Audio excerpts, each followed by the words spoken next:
दर्शकबिन आज हामी झरना खबरको विशेष कार्यक्रममा हामीले समसामयिक कुराहरूलाई उठान गर्ने क्रममा आज हामीसँग हुनुहुन्छ सिन्धुपाल्चोक जिल्लाबाट निर्वाचित पूर्व कानुन मन्त्री माननीय शेरबहादुर तामाङजी। उहाँलाई स्वागत छ। नमस्ते। हाम्रो दिनचर्या कसरी बिताइराख्नु भएको छ लकडाउनको समयमा? अब अहिले त संसद पनि सुरु भयो भने अब संसदको बैठकहरू चलिरहेकै छ र साथसाथै संसदका विभिन्न समितिहरूको बैठक पनि चलिरहेछ र बजेट अधिवेशन भएको हुनाले बजेटसँग सम्बन्धित कुराहरू खास गरी जनताको स्थानीय तहका स्थानीय चाहिँ विकास निर्माणसँग जोडिएका मुद्दाहरूलाई बोकेर अलि मन्त्रालयहरूमा जानुपर्ने आवश्यकता र केही कार्यक्रमहरू पर्दाखेरि अब स्वास्थ्यसँग सम्बन्धित र अब लकडाउन यो कोरोनासँग सम्बन्धित विषयहरूको मिटिङहरू पऱ्यो भने जिल्ला पनि अलिअलि थोर आउने जाने चलिरहेछ। त्यसै क्रममा जस्तो आज हाम्रो लकडाउन सकिँदैछ र भोलिबाट नयाँ थपिँदैछ र यो महिनाभरि लकडाउन हुनेछ। यो कोरोनाको अन्तिम विकल्प नै लकडाउन हो। अब यस्तो हो, खास गरी कोरोनाको विकल्प चाहिँ त अब कुनै अहिले कुनै औषधि बनिसकेको छैन। लकडाउन भनेको दूरीलाई कायम गर्नलाई हो। त्यसपछि सामाजिक दूरी मुख्य कुरा हो। कोरोना सङ्क्रमित मान्छेबाट अर्कोलाई नसरोस् भन्ने कुराको सचेतनता हो र लकडाउन भनेको त्यसकै लागि हो। कोही सङ्क्रमित छ भने त्यो सङ्क्रमितबाट मास स्केलमा चाहिँ अरूलाई नसरोस्, सङ्क्रमित मान्छे कुनै क्वारेन्टाइनमा बसोस्, त्यही चाहिँ त्यसको चाहिँ परीक्षण होस्, परीक्षण भएपछि साँच्चै क्वारेन्टाइन के अरे तपाईँको चाहिँ सङ्क्रमितै छ भने ऊ निश्चित चाहिँ उसलाई आइसोलेसनमा राखेर उपचार, त्यही कोरोनाकै उपचार त केही पनि हुन्न होइन, तर पनि ऊ चाहिँ आफू एकदम इम्युनिटी पावर आफ्नो शरीरमा ऊ गरेर अन्य औषधिहरूले मान्छेलाई चाहिँ बचाउने त्यो उपाय हो। त्यसको लागि लकडाउन हो। त्यसो भएको कारणले मान्छे चाहिँ लकडाउन गरेन भने मान्छे त सामाजिक दूरी त कायम गर्दैन रहेछ, किनभने मान्छे त तपाईँ लकडाउन हुँदा पनि सबै निस्केकै छन् र त्यसले तपाईँको चाहिँ कुनै बेला नेपालमा त जिरै थियो नि त, आइसकेको त थिएन कोरोना, तर मान्छेले लिएर आयो नि। कोरोना आफै उडेर आएको त होइन, कुनै मान्छेलाई सङ्क्रमण भएर आयो, सङ्क्रमण भएर आएको मान्छेलाई अरूलाई सर्यो। जस्तो कि अहिले लकडाउन भए तापनि दिनौदिन सङ्क्रमितको सङ्ख्या बढिरहेछ। अनि यो त तपाईँको चाहिँ लकडाउनमा हामीले पूर्णतः पालना गरेनौँ। अनि यो चाहिँ सरकारको कमजोरी अथवा सरकारले यस्तो हामीले एक ठाउँमा मिस्टेक गरेका छौँ। अब त्यो सरकारकै पनि कतिपय ध्यान नपुगेकै हो। कहाँ मिस्टेक गऱ्यौँ भन्दा अहिलेसम्म कोरोना सङ्क्रमित भनेको त तपाईँको चाहिँ खास गरी भारतमा काम गरेर फर्केकाहरू जो नेपाल आइपुगे र अहिले मूलत सङ्क्रमण त्यहाँबाट भएको देखिएको छ। त्यसैले सुरुमै अब सरकारले एउटा कुरा कहाँनिर मिस्टेक गर्यो भने जति पनि तपाईँको सुरुको लकडाउनको बेला अर्को 5 दिन 10 दिन तपाईँको चाहिँ त्यति बेला कोरोना त यहाँ त सङ्क्रमण त भइसकेको थिएन। त्यसमा 5 दिन 10 दिन जति समय जति बेला हामीले परीक्षा समेत रोकेर लकडाउन गऱ्यौँ नि, त्यो हतार गऱ्यौँ र त्यति बेलै तपाईँको चाहिँ 5-10 दिनको समय राखेर विदेशमा बस्ने जति सबै आऊ, कुनै तपाईँ गैर कानुनी बाटोबाट नआऊ, एकदम मूल ढोकाबाट आऊ भनेर उनीहरूलाई आमन्त्रण गर्ने र उनीहरूलाई आमन्त्रण गरिसके पछाडि उनीहरूलाई निश्चित ठाउँमा राखेर क्वारेन्टाइनमा राखेर उनीहरूको चाहिँ चेक गरेर मात्रै अनि त्यसपछि समुदायमा पठाउने र त्यसपछि चाहिँ अनि कडाइ गरेको भए हुन्थ्यो। तर अब मान्छेलाई सुरुमा आउन दिएन, नदिएको कारणले भारतमा बसे, काम गरेरै बसेको कारणले त्यहाँ कोरोना सङ्क्रमित भए। अनि उनीहरू हिँडेर आए, कैयौँ दुःख कष्ट हन्डर खाए, तपाईँको चाहिँ हप्तौँ हिँडेका छन्, महिनौँ हिँडेका छ मान्छेहरू, आइपुगेका छ बोर्डरमा। बोर्डरमा आइपुगेपछि हामी रोकेर राख्यौँ तिनीहरूलाई। त्यसमा त्यहाँनिर हामीले मानवीयता र हामीले कतिपय कुरा ध्यान पुर्याउन सकेनौँ। सुरुमै बरु आऊ भने भए उनीहरू आइपुग्थे र अनि त्यस पछाडि उनीहरूलाई मूल ढोकाबाट प्रवेश गराएर राम्रोसँग चेक गरेर मात्रै पठाएको भए राम्रो हुन्थ्यो। अब मूल ढोका थुनिदियौँ, मूल ढोका थुनेको कारणले अरू ढोकाबाट मान्छे पसे र पसे त कोरोना बोकेर पसे कतिपय मान्छेहरू, जसले गर्दाखेरि समाजमा फैलिने स्थिति बन्यो र यहाँनिर हाम्रो मिस्टेक भएकै हो। तर अब त तपाईँको चाहिँ यो त फैलिने क्रम त बढ्दै गएको छ। त्यसैले अब एकदमै प्रत्येक मान्छेलाई सामाजिक जागरण भनेको के हो भने सामाजिक दूरी कायम गर्ने नै हो। नजिक कोहीसँग तपाईँ शङ्का लाग्छ भने उसँग नजिकमा नपुग्ने नै हो र यो बाहेक अर्को विकल्प छैन। अहिले कुनै औषधि बनिसकेको छैन र जहाँसम्म नेपालीहरूको हकमा हामी खास गरी हाम्रा स्थानीय जडीबुटीहरूको प्रयोग चाहिँ सबैले गर्दा हुन्छ। जडीबुटीहरू हामीले खानपानमा पनि ध्यान दिउँ, बिरामी हुनबाट बचौँ, यति हो। तपाईँको चाहिँ बिरामी हुन रोग सर्नबाट बचौँ र रोग सर्नबाट बच्ने हो भने अरू जस्तो अहिले कोरोनाबाट चाहिँ तपाईँ मान्छे जोगिनको लागि मान्छेले आफूलाई चाहिँ स्वास्थ्य रहनलाई जुन उपाय अपनाइरहेछ नि यो उपायले अरू रोग पनि त सरेको छैन नि मान्छेलाई अरू रोग पनि त लागिरहेको छैन। त्यसो भएको कारणले कोरोना मात्र होइन जुनसुकै रोग पनि रोग लागेपछि लागि त हाल्यो त्यसपछि लाग्नुभन्दा अगाडिको सचेतनता जरुरी छ। र अब कोरोनाको लकडाउनभन्दा अगाडि हाम्रा हस्पिटलहरूमा भिड लाग्थ्यो नि कयौँ मान्छे उपचार भन्दै चाहिँ पुगिरहेको हुन्थ्यो कति मान्छे मरिरहेको हुन्थ्यो। आज कोरोनाको कारणले हामी लकडाउन गरेर अनि सबै मान्छेले आफ्नो स्वास्थ्यप्रति ख्याल गर्दा जानु नपर्दो रहेछ नि त हस्पिटल पनि। केही एकदम असाध्य रोग लागेका अलि जटिल रोग लागेका केही मान्छे बाहेक सीमित मान्छे बाहेक अरू मान्छे त हस्पिटल त पुग्नु प्रयास रहन्छ त। त्यस भएको कारणले स्वास्थ्य रहने भने चाहिँ रोग लाग्न नदिने नै मुख्य कुरा हो। रोग लागेपछि त लागेको खर्च पनि हुन्छ तपाईँको चाहिँ अब कसैले चाहिँ पैसाले छोप्छु भन्दा पनि बाँच्न सकिँदैन। कुनै रोग यस्तो लाग्छ कि जतिसुकै पैसा खर्च पनि बाँच्न सकिँदैन। त्यसैले स्वास्थ्य नै धन हो त्यस कारणले भने हो र रोग लाग्न नदिने नै मुख्य कुरा हो। र कोरोनाको बारेमा पनि त्यही हो कि सामाजिक दूरी कायम गर्ने रोग लाग्न नदिने। जस्तो यसमा चाहिँ लकडाउन भयो लकडाउनमा चाहिँ के छ भोकमारीले मर्ने क्रम आत्महत्या गर्ने क्रम डिप्रेसनमा पर्ने काम भइरहेछ नि। यो त जस्तो यो चाहिँ यसले गर्दा अहिले दिनौ यहाँ आत्महत्या भइरहेछ। आत्महत्याको चाहिँ प्रसङ्ग कस्तो हो भने तपाईँको चाहिँ भोकमारीले पनि मरेको रेकर्ड मान्छेलाई चाहिँ एक खालको कस्तो स्थितिमा पुर्यायो भने अब मानसिक रूपमा यो लकडाउनको कारणले कतिपय मान्छेहरूको चाहिँ अब भनौँ न उसको दैनिक पारिवारिक जीवनमा पनि असर परिरहेको स्थिति छ। त्यस कारणले मान्छेलाई एउटा डिप्रेसन हुने खालको स्थिति छ र डिप्रेसन नहोस् भन्ने कुरामा अब परिवार पनि अब एक खालको चाहिँ सहज ढङ्गले वातावरणमा छलफल गर्ने कुरा हो। र भोकमरीको जहाँसम्म कुरा छ म त के भन्न चाहन्छु भने सरकारले पनि सुरुमा पठाउँछु त भन्यो तर पनि अब कतिपय ठाउँ मान्छे पुगे गाउँ गाउँमा पुगे र जो सहरमा बसेका छन् उनीहरू पनि गाउँमा पुग्न राम्रो हो र जसरी पनि जुन बाटोबाट होइन गाउँमा त पुगिरहेकै छन्। र अब चाहिँ कुनै बेला के थियो भने श्रम गऱ्यो अथवा विदेशमा पनि श्रम गर्न गयौँ हामी नेपाली युवाहरू लाखौँ युवाहरू श्रम गर्न गयौँ। अनि श्रम गरेर पठाएको पैसाले अनि किनेर खायौँ। किनेर खाने साधन चाहिँ कहाँबाट थियो कृषि सामग्री भन्दाखेरि त्यो भारत तेस्रो मुलुकबाट अरू मुलुकबाट आएको चाहिँ कृषिको खाद्यान्न किनेर खायौँ। त्यो अरबौँको होइन खरबौँको हामीले किनेर खायौँ। त्यसैले तपाईँको चाहिँ अब हामी कोरोनाबाट भोकमरीबाट बच्ने उपाय भनेको चाहिँ गाउँमा जाने बाँझो जमिनमा खेती गर्ने योभन्दा बाहेक अर्को विकल्प छैन। भनेपछि अझै पनि काठमाडौँ भएको मान्छेलाई अझै गाउँ पठाउने गाउँमा गयो हुन्छ किन बसिरहने तर लकडाउन छ नि त कसरी जान्छ होइन सरकारले निर्णय गरेको छैन यस्तो त देखिन्छ। हेर्नुहोस् अब जस्तो म पनि त सिन्धुपाल्चोक जिल्लाको प्रतिनिधि यहीँ काठमाडौँसँग जोडिएको अब बिहान काठमाडौँबाट जाँदा दिउँसोको खाना खाना पुग्ने ठाउँमा पनि लौ न अब साधन व्यवस्था अथवा जाने व्यवस्था गरिदिनु पऱ्यो भन्ने जस्तो नि आयौँ नि त। मान्छे पछि तपाईँको चाहिँ पश्चिमका चाहिँ कर्णाली रुकुम रोल्पासम्म नि हिँडेर गए काठमाडौँबाट होइन।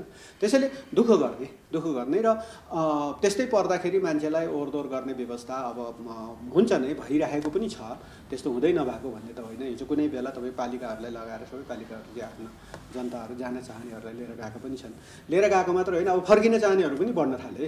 त्यसैले तपाईँको चाहिँ मान्छेलाई केही गरी पुग्दैन होइन।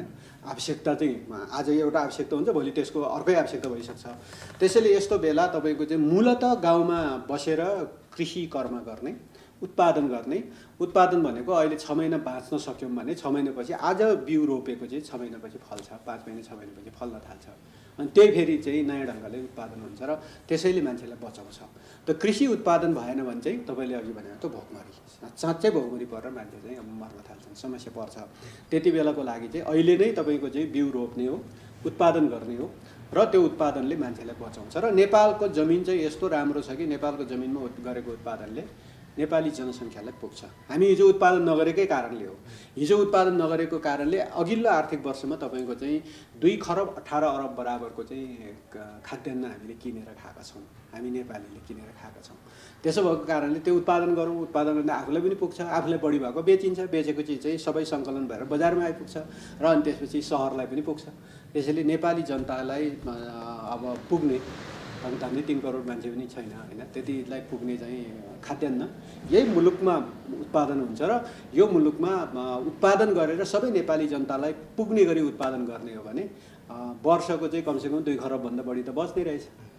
2 खरब बस्ने भने त यो मुलुकमा त हरेक किसानको घरमा त कमसेकम 1-2 लाख 1-2 लाख त प्रवेश गर्छ होला नि त। बिचमा सरकारले बजेट पनि ल्यायो। बजेट चाहिँ जनताको जनभावना अनुसार आएको छ कि छैन? जस्तो तपाईँले भन्नुभयो कृषिमा निर्भरता, त्यो अनुसार छ कि छैन त? तपाईँको आफ्नो हो व्यक्तिगत बजेट विचार के त छ? तपाईँको चाहिँ अब सबै कुरा एकैचोटि हुन्छ यस्तो त कसैले पनि परिकल्पना नगरौँ होइन। हरेक आर्थिक वर्षमा बजेटहरू बन्छ, सबै मुलुकमा हुने नै यही हो, क्रमैसँग हुने हो। र त्यसो हुँदा अब कमसेकम अलिकति जनमुखी खालको बजेट बनोस् भन्ने कुरामा सबैको सचेतनता सबैले एकदम ध्यान राखिरहेकै हुन्छ। र अहिले चाहिँ कोरोना प्रभावित भएको बेलामा मूलत तपाईँको चाहिँ अब विकास निर्माणका कुराहरू, रोजगारीको कुरा र कृषि उत्पादनको कुरामा हामीले बढी फोकस गरेकै छौँ। र अरू कतिपय फजुल खर्च हुने कुराहरूलाई कटौती गरेर भए पनि बजेटलाई कृषिमा फोकस गर्ने, अनि कतिपय अब पूर्वाधार विकासको कुरामा फोकस गर्ने। पूर्वाधारमा पनि हामीले अलिक ठुला खालका योजनाहरूलाई अलिक प्राथमिकता दिएका छौँ अहिले। अनि त्यस पछाडि तपाईँको चाहिँ कोरोनालाई कसरी चाहिँ नियन्त्रण गर्ने भन्ने कुरामा बजेट केन्द्रित छ।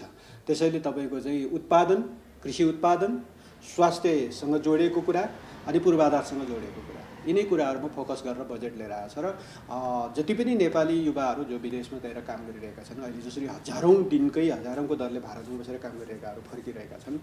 अब भोलि चाहिँ अब अलिकति लकडाउन खुकुलो भएपछि तपाईँको चाहिँ हाम्रो छलफल पनि भइरहेको छ। अरबमा काम गर्न गएका युवाहरूलाई सबैलाई फर्काउने गरी चाहिँ अब छलफल पनि भइरहेको छ ती सम्बन्धित देशहरूसँग।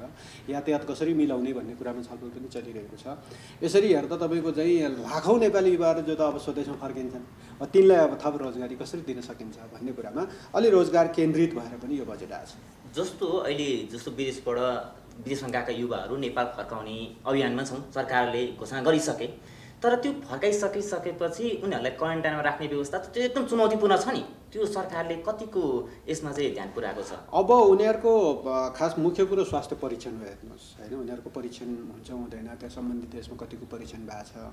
अनि त्यस पछाडि अब लागेको नलागेको हेरेर क्वारेन्टाइनमा राख्नु मात्रै कुनै विकल्प होइन नि, उसको परीक्षण मुख्य कुरा हो। र तपाईँको त्यो क्वारेन्टाइनमा निश्चित अवधि राख्ने भने चाहिँ ऊभित्र यदि भाइरस प्रवेश गरेको छ भने त्यो भाइरस चाहिँ जेनेरेट हुन, त्यसले फैलिनलाई निश्चित समय लाग्छ। त्यसमा त्यो समयभित्र चाहिँ कमसेकम 2 हप्ता भनिरहेको छौँ अहिले होइन। त्यसमा 2 हप्ताभित्र उसमा चाहिँ त्यो लक्षण देखिन्छ कि देखिँदैन भन्नको लागि क्वारेन्टाइन हो। त्यसैले तपाईँको मुख्य कुरा अब त्यो लक्षण देखियो देखिएन भनेर हेरेर अनि त्यस पछाडि चाहिँ परीक्षण मुख्य कुरा हो। र अब कतिपय सर्टिफाइड तपाईँको चाहिँ त्यसो त अहिले भर्खर मेरो परीक्षण गर्दाखेरि म चाहिँ तपाईँ कोरोना नेगेटिभ भन्ने होला। अहिले भर्खरै बाहिर जान साथ तपाईँ कोहीसँग चाहिँ कोरोना सङ्क्रमित मान्छेसँग सम्पर्कमा आयो भने सर्न सक्छ। त्यसो भएको हुनाले अब तुरुन्तै त्यसैले त सामाजिक दूरीको कुरो मैले सुरुमै गरेको। र अब ती सबैको चाहिँ जो विदेशबाट नेपालमा आएर उनीहरूलाई निश्चित सुरक्षित ढङ्गले आफ्नो समुदायमा पुग्ने गरी व्यवस्था गर्ने र समुदायमा पुगिसकेपछि रोजगारी भनेको चाहिँ नयाँ परिभाषा चाहिन्छ। अब हिजो रोजगारी भने चाहिँ हामीले कसैको कुनै मालिकको काम गर्यो भने मात्र रोजगारी भन्ने ठानेको थियो। कुनै मालिकको काम गर्यो अनि त्यसपछि मालिक भने कोही सरकार मालिक पनि हुनसक्छ अथवा तपाईँको चाहिँ कुनै एउटा साहु पनि हुनसक्छ। अनि उसको कुनै कम्पनी वा कुनै फर्म अथवा कुनै उद्योग अथवा सरकारी कुनै तपाईँको कर्मचारी चाहिँ हुन पायो भने चाहिँ रोजगारी भयो भन्ने ठान्ने। तर आफै श्रम गरेर उत्पादन गर्ने कुरालाई चाहिँ बेरोजगार ठान्ने हाम्रो प्रवृत्ति। त्यस भएको कारणले आफै मालिक बन्ने कुरालाई रोजगारी हो। आफै मालिक बन्ने, आफै उत्पादन गर्ने, त्यो उत्पादनलाई बेच्ने, पैसा कमाउने हो, त्यो पनि रोजगारी। त्यस भएको कारणले रोजगारीमा कतिको समेटेको जस्तो पिछडिएको वर्गको जस्तो अनि विदेशबाट आउने युवाको लागि बजेटमा चाहिँ कतिको छ? त्यो चाहिँ तपाईँको चाहिँ काम गर्न चाहने, यही मुलुकमा म उत्पादन गर्छु, यही मुलुकमा चाहिँ तपाईँको चाहिँ होइन उत्पादन गरेर बेच्छु, पैसा कमाउँछु, काम गर्छु, श्रम गर्छु, स्वरोजगार बन्छु भन्नेलाई पर्याप्त आधार छ यो बजेटमा। अब त्यो चाहिँ आँट गर्नु पर्यो। अब हजुरआमाले उत्पादन गरिदिएको सिमी खाएर अनि त्यसपछि म बेरोजगारी भनेर फेसबुकमा हाल्नेहरूलाई चाहिँ ठाउँ छैन। भनेपछि अवसर चाहिँ छ, काम गर्ने चाहनेलाई अवसर अहिलेको बजेटले ल्याएको छ। एकदम पर्याप्त अवसर। जस्तो यो बजेटभित्र पनि अर्को एउटा कुरा चाहिँ अहिले सडकदेखि सदनसम्म तातेका कुरा एमसिसी, जुन वास्तवमा के हो एमसिसी? नेपालको लागि आवश्यक छ कि छैन? नेपालको हितमा छ कि छैन? यो चाहिँ तपाईँले प्रश्न राख्नुहोस्। अब यस्तो कुरा हो, हेर्नुहोस् अब यो चाहिँ के हो भने ट्रान्समिसन लाइन आवश्यक छ। Transmission line बन्नुपर्छ। 2 देशबिचको खास गरी तपाईँको अन्तर्देशीय ट्रान्समिसन लाइनहरू चीन र नेपालको बिचमा, भारत र नेपालको बिचमा भने अन्तर्देशीय प्रसारण लाइनहरू बन्नु जरुरी छ। अब अहिले हामी भारतबाट बिजुली किनेर लोड सेडिङ मुक्त भयौँ भनेर मक्ख परिरहेछौँ। अरबौँ रुपियाँ भारतलाई हामी दिइरहेछौँ होइन, मासिक रुपियाँ दिइरहेछौँ। यो कुरातर्फ हाम्रो क्यालकुलेसन हाम्रो हिसाब गरेका छैनौँ। अब बिजुली उत्पादन हुँदै गए पछाडि तपाईँको उत्पादित बिजुली बढी हुने स्थिति छ। अब केही समयभित्रै हामी भारतबाट बिजुली किन्न नपर्ने ठाउँमा हामी पुग्छौँ र अब तपाईँको चाहिँ हाम्रो नेपालकै उत्पादन अब खपत भएर पनि बढी भएपछि त्यो बिजुली बेच्ने नै हो। त्यो बिजुली बेच्ने कि चीनलाई बेच्ने हो कि भारतलाई बेच्ने हो, अहिले बङ्गलादेशलाई पनि बेच्ने कुरो चलिरहेकै छ हैन। त्यसो भएको कारण त्यो बेच्नको लागि बिजुली त बाकसमा पोको पारेर पठाइदिने चिज त होइन। बिजुली त हिँड्नुपर्छ, त्यो तारमा हिँड्नुपर्छ। त्यही तार प्रसारण लाइन भनेको अन्तर्देशीय प्रसारण लाइन जरुरी छ र त्यही अन्तर्देशीय प्रसारण लाइन बनाउनको लागि अहिले तपाईँको चाहिँ हाम्रो लप्सी फेदी हुँदै रातमाटे हेटौँडा अनि लप्सी फेदी रातमाटे चाहिँ बुटवल हुँदै गोरखपुरसम्मको लाइन हो। त्यो लाइन बनाउनको लागि भनेर एमसिसीको पैसा लिने भन्ने कुरा भएको, पहिला सम्झौता पनि त्यही भएको र त्यो एमसिसीको पैसा राष्ट्रघाती नै हो, एमसिसीको पैसा चाहिँदैन भन्ने हो भने संसदले निर्णय गर्नु पर्यो। तर त्यो एमसिसीको पैसा नलिन साथ त्यो प्रसारण लाइन बन्नु हुँदैन त, होइन नि त, त्यो प्रसारण लाइन त बन्नु पर्यो। त्यसैले प्रसारण लाइन बनाउनको लागि आन्तरिक स्रोतको बजेट परिचालन गरेर पनि प्रसारण लाइन बन्नुपर्छ भन्ने हो।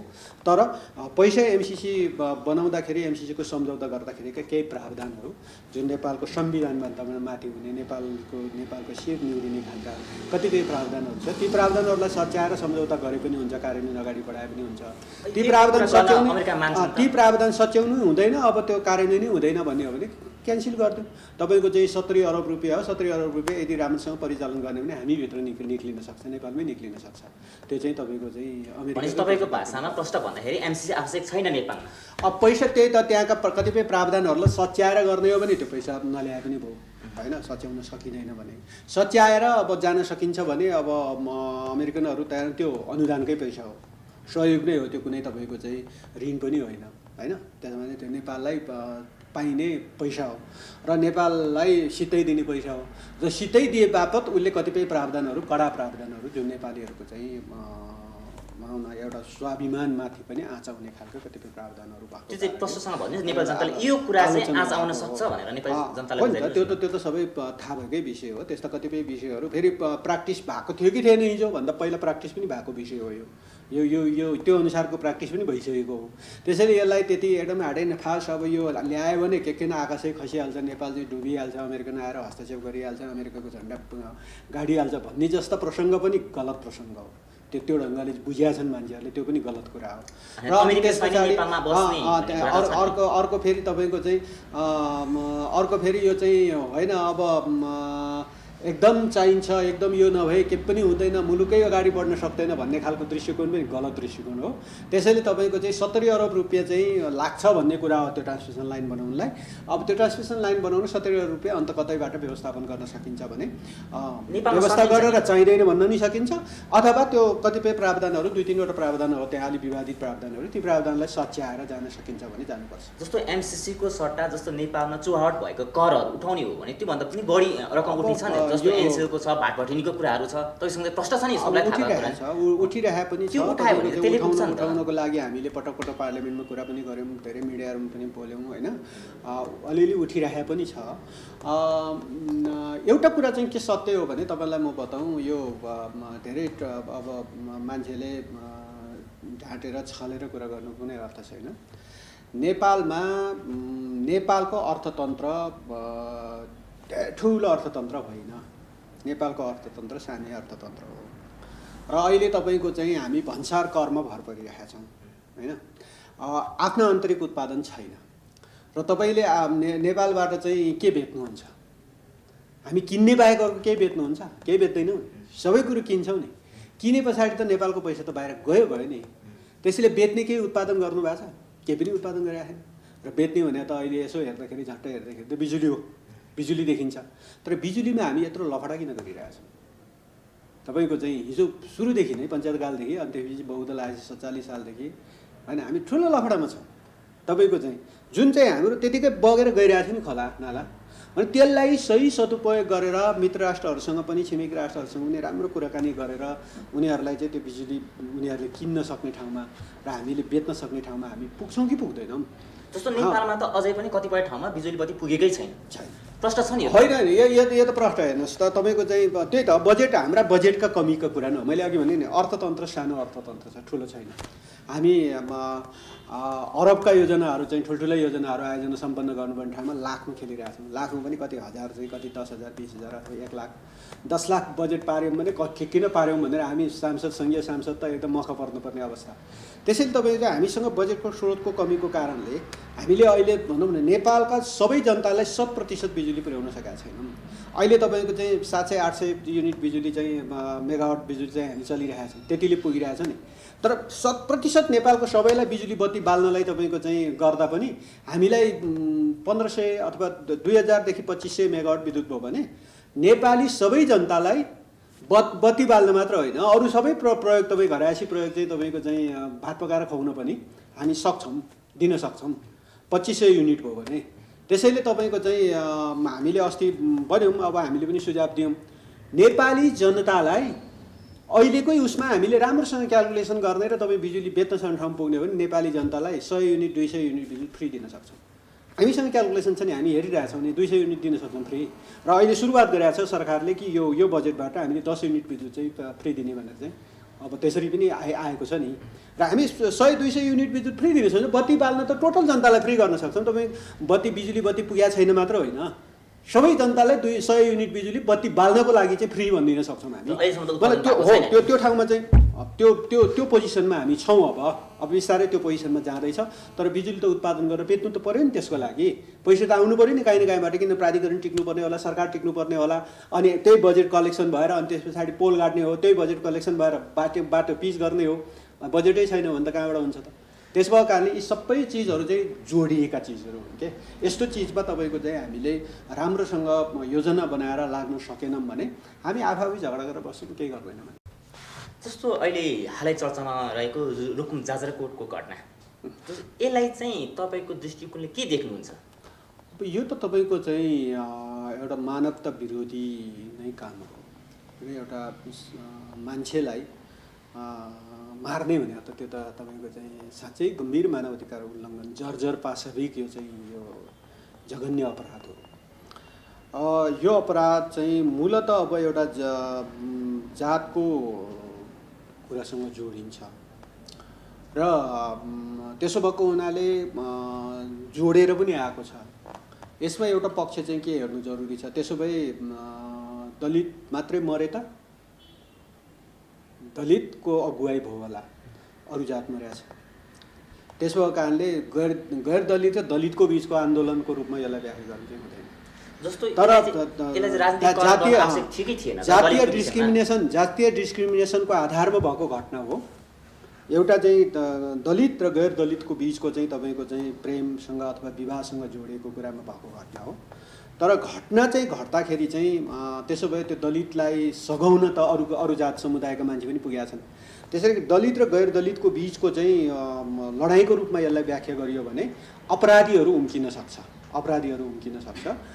अपराधीहरू बस्ने स्थिति बन्न सक्छ त्यसैले यो मानवीय हिसाबले तपाईँको चाहिँ गम्भीर एउटा मानवाधिकार उल्लङ्घन एउटा पाशविक घटना हो र यो घटनासँग जोडिएका चाहिँ यो घटना घटाउने मान्छेहरू कोही पनि छुट्न भएन उनीहरू सबैलाई तपाईँको चाहिँ दण्डनीय एउटा चाहिँ भने त्यो त एउटा गाउँले गरेको छ गाउँलाई नै कारबाही गर्न सकिन्छ त हाम्रो सरकारले अब अहिले त जस्तो यो कुरा त राजनीतिकरण भइसक्यो यसैले राजनीतिकरण गरिएको बीच नाममा मात्रै जारी भएको छ हैन त्यसमाले त्यतिकै बीचमा चाहिँ छान्नु होला त्यसैले गाउँले सबै गएको भन्दा सबै संलग्न भएको नहुन सक्छ हामीले त फुटेजहरु त्यहाँ क्यामेरा त्यसैले तपाईको चाहिँ यस्तो के हो भने अब जाहेरी भएको छ र जाहेरी भइसकेपछि प्रहरीले अनुसन्धान गरिरहेकै छ र व्यक्तिको बारेमा को संलग्न भए को भएन भन्ने कुराको त अब त्यो छानबिनको क्रममा देखिन्छ कानुनले चाहिँ के भन्छ भने कोही पनि अपराधी सयौं हजारौं किन नहोस् अपराधी नै हो संख्याले निर्धारण गर्दैन त्यो हैन त्यसको कारण त्यो सबै कारबाहीमा आउँछ निरपराध एकैजना किन नहोस् त्यो पर्नु हुँदैन उ जोगिनै पर्छ उ पर्नु हुँदैन त्यो हुलमुलमा चाहिँ निरपराध पनि पर्ने स्थिति नबनोस् यति कुरा यति सचेतनता अपनाउने हो र त्यसो हुँदाखेरि अब यो घटना अहिलेको तपाईको चाहिँ 21औं शताब्दीमा आएपछि यो जातको हुन त तपाईको चाहिँ के न एकदम विकसित राष्ट्र भन्ने अमेरिकामा अब यही सँगसँगै त्यस्तो घटना आइरहेको छ अनि तपाईँको चाहिँ एउटा जातले एउटा गोरा चाहिँ प्रशासकले पुलिसले एउटा चाहिँ काला जातका चाहिँ एउटा युवालाई थिचेर मारेको स्थिति देखियो। यस्तो पाशविक घटनाहरू घट्छन् बेला बेलामा। त्यति यस्तो नहोस्, यस्तो नघटोस् भनेर राज्यले गर्ने भने कानुनहरू बनाउने, मान्छेले सचेतनता देखाउने, यस्तो नहोस् भनेर पुलिस प्रशासनहरू राख्ने, त्यहाँ कतिपय समयमै पुलिस प्रशासन पुग्ने कुरामा कमी भएको छ, त्यसलाई पनि कारबाही होस् भन्ने कुरामा, त्यसलाई समेत सचेत गराउनुपर्छ भन्ने कुरामा हामीले आवाज पनि उठाएका छौँ।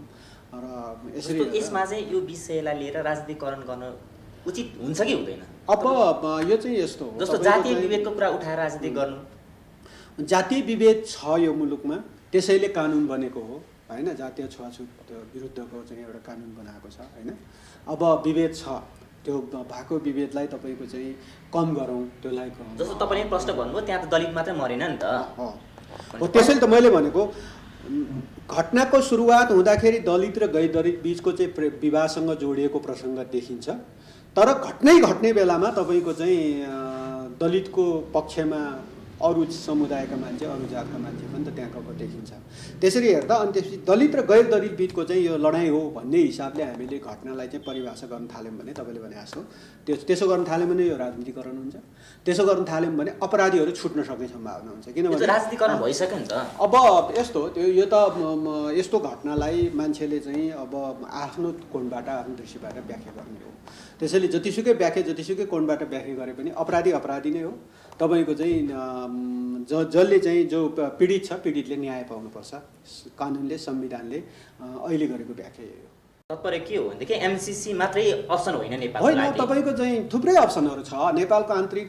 मैले अघि भने नि 70 अरबको एमसीसीको चाहिँ कुरा गरिरहेका छौँ हामी, तर 2 खरबभन्दा बढीको खाद्यान्न किनेर खाएको कुरा हिसाब चाहिँ खोइ, पैसा त विदेश गइरहेको छ त, खरबौँ रुपियाँ विदेश गइरहेको छ। अरबको कुरा हो र खरब नेपालकै गरिब हो र। तपाईँलाई भनौँ हामी सबै नेपालीहरूको मानसिकता गरिब छ क्या। हामी नेपाली गरिब छैनौँ। किन गरिब छैनौँ म तपाईँलाई एउटा उदाहरण दिउँ। कुनै पनि युरोपियन अथवा अमेरिकनहरू, उनीहरू आफू धनी हो भन्छ नि, उनीहरूको नाममा यो पृथ्वी नामको एउटा चाहिँ डल्लोमा उनीहरूको नाममा जमिनको टुक्रा छैन, तर प्रत्येक नेपालीको के 1-2% नहोला, तर हरेक नेपालीको साथमा जमिनको टुक्राको कागज छ। यो पृथ्वीको एउटा निश्चित भूभाग होला, थोरै थोरै होला, तर पनि त्यो एउटा टुक्राको चाहिँ ऊ मालिक छ के। यो पृथ्वीमा एउटा जमिनको मालिक छ नेपाली। तर अमेरिकाको मान्छे धनी, युरोपियन मान्छे धनी भन्छन्, तिनीसँग छैन के। त तिनी किन हामीभन्दा चाहिँ अलि सुपर जस्तो, अलि धनी जस्तो भयो त भन्दाखेरि, कुनै बेला इतिहासमा नेपाल जस्ता अथवा भारत जस्तै देशबाट पनि लुटेर लगे सम्पत्ति, यहाँबाट हिरा जवाहरात तपाईँको चाहिँ सुन चाँदीहरू लगे, त्यसले एउटा भयो। अर्को एउटा त्यही कारणले उनीहरू चाहिँ विश्वमा लडाइँ लड्न सक्ने भए, शक्तिशाली हुन सक्ने भए, हतियार बनाउन सक्ने भए, त्यही हतियारको बलमा चाहिँ आफू शक्तिशाली भएको कारणले उनको पैसाको भ्यालु र हाम्रो पैसाको भ्यालु तलमाथि गर्दै। आज अमेरिकन डलरको भ्यालु र नेपालको चाहिँ 1 रुपियाँ र अमेरिकाको 1 डलरको भ्यालु बराबर गरिदिउँ त, अनि नेपाल धनी कि अमेरिका धनी, ल हेर्नुहोस् त। अनि उसको पैसाको भ्यालु हाम्रोभन्दा माथि राख्ने, अनि त्यसपछि नेपाललाई गरिब भन्ने। त्यस भएको कारणले विश्वको सबै पैसाको, जुनसुकै मुलुकको देशको पैसा पनि सबैको बराबर भनेर भनिदिउँ त, अनि को धनी हुँदो रहेछ? नेपाल धनी हुन्छ, हामी धनी हुन्छौँ। त्यसैले कुनै देशको चाहिँ नोटको चाहिँ कारणले, कुनै देशको नोटको भ्यालुको कारणले गरिब र धनी र गरिब छुट्याउने? हामीसँग त सबै थोक छ नि त। हाम्रो जब बारीमा उत्पादन हुन्छ, हो उत्पादन नगरेको कारणले यहाँ हामी चाहिँ अरबमा काम गर्न गएको हामी पुरानो शैली छ नि त। जस्तो तपाईँले एकचोटि संसदमा कुरा पनि उठाउनु भएको थियो गाँजा खेतीको, त्यो कहाँ पुग्यो त? अब अहिले त यो जस्तो बजेटमा पनि खासै सुनेको छैन। होइन, यस्तो चिज त्यो त तपाईँको चाहिँ अहिलेसम्मको कानुनले त त्यसलाई प्रतिबन्ध पनि लगाएर बसेको छ। हामी त हाम्रो चिजलाई प्रतिबन्ध लगाएर नै बस्छौँ। हामीसँग भएको सम्पत्तिलाई त हामी त प्रतिबन्ध लगाएर बस्छौँ, थुनेर बस्छौँ, हामी त्यसलाई चाहिँ गर्छौँ। त्यसैले तपाईँको चाहिँ त्यसलाई खोलौँ भन्ने कुरा नै हामीले प्रस्ताव गरेका छौँ। खोलौँ भनेर हामी लबिङ गरिरहेका छौँ, संसदमा चर्चा चलिरहेको छ होइन। अब अहिले प्रतिबन्धित कानुन छ, त्यो कानुनको बिचमै चाहिँ अब गाँजै खोल्ने भनेर त अब बजेटमा त आउँदैन। तर जति बेला तपाईँको चाहिँ त्यो कानुन फुकुवा गर्छ, नयाँ अब खोल्न मिल्ने गरी चाहिँ कानुन बन्छ, त्यति बेला त बजेटमा आउँछ। त्यसको कारणले तपाईँको चाहिँ हामीसँग गाँजा मात्र होइन, अरू धेरै आइटम छ, यस्ता आइटमहरू सबैलाई रोकेर राखेका छौँ, हामीले थुनेर बसेका छौँ। तपाईँको चाहिँ अरबौँको चाहिँ विदेशी रक्सी किनेर खान्छौँ, अनि 5 स्टार होटलमा मिटिङ बस्छ अनि त्यो मिटिङले निर्णय गर्छ अनि त्यस पछाडि अवैध रक्सी गाउँको चाहिँ घोप्ट्याउनुपर्छ भनेर निर्णय गर्छौँ हामी। तर अरबौँको विदेशी रक्सी चाहिँ हामी चाहिँ यहाँ निर्वाध रूपमा चाहिँ बेचिरहेका छौँ। यही होइन र हाम्रो? त्यसले हामीसँग के छ, हामीसँग भएको चिजलाई त सदुपयोग गर्ने भन्दा भएको चिजलाई प्रतिबन्धित लाउने, हाम्रो सम्पत्तिलाई प्रतिबन्ध लाउने, अनि त्यस पछाडि चाहिँ विदेशी चाहिँ किनेर खाने हामी यही होइनौँ र? अनि विदेशी किनेर खाने अनि यहाँ भएकोलाई प्रतिबन्ध कसले लाउने भन्दा अब हामी जस्तै मान्छेहरूले। किन भन्दाखेरि तपाईँ त्यस्तै मान्छेहरू विभिन्न कोही मन्त्रालयमा छन्, कर्मचारी छन्, कोही तपाईँको मन्त्री भएको होलान्, कोही सांसद भएको होलान्, नीति नियममा बस्ने मान्छेहरूले त्यसैले दलाल पुँजीपति वर्ग भने त्यही हो कि दलाली गर्ने अरूको, अनि दलाली गर्ने, अरूबाट पर्सेन्ट खाने, अनि त्यस पछाडि चाहिँ नेपालकोलाई प्रतिबन्ध लाउने, विदेशी चाहिँ व्यापारीहरूबाट विदेशी चाहिँ सामान बेच्नेहरूबाट चाहिँ कमिसन खाने। यही होइन र? त्यसको कारणले त्यसो नहोस् भन्ने कुरामा अलि गाँजाको प्रसङ्गहरू त्यस कारणले आएको हो। र गाँजा एउटा आइटम हो, त्यो एउटा आइटमबाटै यो मुलुकको चाहिँ तपाईँ अर्थतन्त्रमा धेरै ठुलो परिवर्तन आउन सक्छ भन्ने हाम्रो क्यालकुलेसन छ। र अहिले जो त्यही मैले अघि भने नि पैसाको कमी छ, तर अब त्यही एउटा आइटमलाई हामीले राम्रोसँग उ गर्न सक्यौँ भने हरेक मान्छे गाउँमा बस्नेछ, हरेक मान्छेले तपाईँको चाहिँ निश्चित तोकिएको जमिनमा गाँजा खेती गर्नेछ, त्यसबाट उसको आर्थिक उपार्जन हुनेछ, नगद उपार्जन हुनेछ, अनि कृषि त्योसँगै अरू बाँकी रहेको जमिनमा कृषि गर्नेछ, आफूलाई खाने खाद्यान्न उत्पादन गर्नेछ, आफूले उत्पादन गरेको खाद्यान्न आफूलाई बढी भएको बजारमा बेच्नेछ, अनि सहरका मान्छेले पनि खान पुग्नेछ। विदेशी चाहिँ खाद्यान्न किन्नै पर्ने छैन र विदेशमा पैसा कमाउन कोही जानु पर्दैन, विदेशीहरू पैसा बुझाउन नेपालमा आउँछ। जस्तो गाँजाको कुरा गर्नुभयो, जस्तो गाँजा नेपालमा खेती गर्दा युवामा चाहिँ अलिकति दुर्व्यसन बढ्ने हो कि भन्ने कुरा पनि छ नि त यसमा। अहिले दुर्व्यसन रोक्या छ, दुर्व्यसन रोक्ने सम्बन्धी थुप्रै कानुनहरू छ नि, रोकिएको छ, कहीँ रोकिएको छैन। तपाईँलाई बताउँ, गाँजा पनि प्रतिबन्ध खोलिसकेपछि म अझ बताउँ, गाँजा हामीले अहिले गाँजाको प्रसङ्ग ल्याउँदाखेरि दुर्व्यसनको लागि होइन। जस्तो रक्सी तपाईँको चाहिँ हाम्रो नेपाली लोकल रक्सीलाई प्रतिबन्ध लाए पनि अवैध भने पनि रक्सी पसल जताततै छ नि, अनि तपाईँसँग पैसा पनि होला, अनि पसलमा भेट्नसाथ तपाईँ त्यो किनेर अनि खाइहाल्नुहुन्छ, खानुहुन्न नि होइन? दुर्व्यसन त त्यो पनि दुर्व्यसन हो, लाग्छ नि त्यसले पनि होइन, लाग्छ, तर तपाईँ फ्याक्टै किनेर खाइहाल्नुहुन्छ, खानुहुन्न नि। तपाईँको चाहिँ अझै लाग्ने अर्को चाहिँ हाम्रो शिवले प्रयोग गरेको धतुरो, यो खोलाको बगरतिर जानुहोस् त, हजारौँ लाखौँ बोट भेटिन्छ, तपाईँ खानुहुन्छ? तर त्यसबाट निस्किने तत्त्व तपाईँको चाहिँ तत्त्व औषधीय गुण, त्यो तत्त्व निकालेर औषधि बनाउने भन्ने कुरा हो नि हाम्रो त। हामीले कोही खाएर चाहिँ तपाईँको चाहिँ खाएर लागोस्, लट्ठ होस्। अझै तपाईँलाई म बताउँ कि यो चाहिँ डक्टरको प्रमाणित प्रेस्क्रिप्सनको आधारमा निश्चित एमाउन्ट स्वास्थ्यलाई हानि नहुने गरी, हुन त यो खाएर कोही मर्दैन होइन, तर स्वास्थ्यलाई हानि नहुने गरी प्रयोग गर्यो भने अरू धेरै रोगको उपचार हुन्छ। म त भन्छु यो कोरोना समेत तपाईँको चाहिँ नियमित गाँजा सेवन गर्ने मान्छेहरूले कोरोना लाग्दैन। किन लाग्दैन भन्ने कुरो म तपाईँलाई बताउँ भने हाम्रो हिन्दू संस्कारमा एउटा छ कि तपाईँ जोगी भन्ने संस्कार छ नि होइन, खरानी घसेर हिँड्छन्, लुगा सामान्यतया लाउँदैनन् होइन त, ती उहाँहरूको चाहिँ जिनमा उहाँहरू नियमित गाँजा सेवन गर्नुहुन्छ भनेपछि गाँजा सेवन गर्ने मान्छेलाई कोरोना लाग्दैन। ती मान्छेहरूलाई ती हामीले जुन अब भनौँ न जोगीहरू भन्छौँ, अब नेपाली शब्दमा त्यही भन्छन्, उहाँहरूको राम्रोसँग परीक्षण गर्ने हो भने उहाँहरूको जिनमा गाँजाको तत्त्व, जुन त्यो तत्त्वको कारणले उहाँहरूको इम्युनिटी पावर यति हाई छ कि नाङ्गै हिँड्दा पनि तिनलाई रुगा पनि लाग्दैन, तिनलाई रोग पनि लाग्दैन। त्यसो भएको कारणले तपाईँको चाहिँ तिनलाई मात्र तपाईँको चाहिँ राम्रो परीक्षणको रूपमा एउटा चाहिँ टेस्ट गर्ने हो भने यस्ता कैयौँ चिजहरू चाहिँ तपाईँको चाहिँ गाँजाबाट चाहिँ हुन्छ कि मान्छेलाई एउटा मान्छेको इम्युनिटी पावर, मान्छेको चाहिँ क्यापेसिटी बिल्डअप हुन्छ। अहिले कोरोनाको पनि कुरा त्यही त हो नि, जसलाई तपाईँ चाहिँ इम्युनिटी पावर छ, वृद्धलाई बढी लाग्छ, बालबच्चालाई बढी लाग्छ भने के त्यो भने इम्युनिटी पावर उनीहरूको कम हुन्छ भने होइन। जस्तो अहिले त युवा नेपालको कन्डिसन हेर्ने त युवालाई बढी छ नि त अहिले। तपाईँको चाहिँ त्यसो चाहिँ के हो भने तुलनात्मक रूपमा दरमा त्यही हो, बालबच्चा र वृद्धहरूलाई लाग्ने हो। युवाहरूलाई किन भन्दा बालबच्चा र वृद्धहरू घरमा बरु सुरक्षित छन्, युवा भन्नेहरू एकदम चाहिँ के नहुँ भन्दै अनि त्यस पछाडि एक युवा जतिकै तपाईँको बालबच्चा र वृद्धलाई पनि सहरमा छोडिदिउँ, डर त बालबच्चा र वृद्धलाई नै बढी लाग्छ। तर तपाईँको चाहिँ अहिले देखेको नमुनाको रूपमा युवाहरू बढी भनेको अब म केही हुन्न भने निस्क्यो होइन, अनि सङ्क्रमित मान्छेहरूसँग टचमा आयो, उसलाई सङ्क्रमण भयो। त्यस कारणले यो चाहिँ यो तथ्याङ्कलाई हेरेर अनि युवालाई नै बढी लाग्ने रहेछ भनेर निष्कर्ष निकाल्नु गलत हुन्छ। हामी अन्त्यमा छौँ। यसैबिचमा नेपाल सरकारले नयाँ नक्सा पनि ल्याएको छ, निकालेको छ र हामीले त्यो विवादित भनेको भूमिबारे नेपाल सरकारले अहिले कस्तो कदम चालिरहेको छ? कि यतिकै सेलाउने हो त?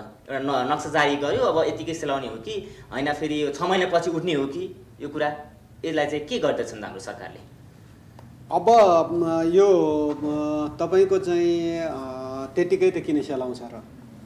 हामीले सरकारले आँट गरेर वास्तवमा एउटा चाहिँ नेपालको भूमि, फेरि पनि तपाईँको चाहिँ नेपालको भूमि खास गरी कालापानी, लिपुलेक जस्ता ठाउँहरू पहिला पनि नेपालकै हो र लिम्पियाधुरा नेपालकै हो र यो ठाउँलाई समेटेर नक्सा बनेको छ र नक्सा बनाउँदाखेरि अहिले चाहिँ खास गरी 2टा क्षेत्र हाम्रो अलरेडी नेपालको नक्सामा छ र अहिले थपिएको भनेको चाहिँ एउटा क्षेत्र मात्रै हो र त्यसलाई थपेर नेपालको चाहिँ भूमिको रूपमा हामीले चाहिँ, किनभने नेपालको कुनै बेला नेपालको नक्साबाट हटेको, कुनै बेला अब सायद त्यति बेलाका शासकहरूले त्यो सम्झौता गरे पनि हुनसक्छ।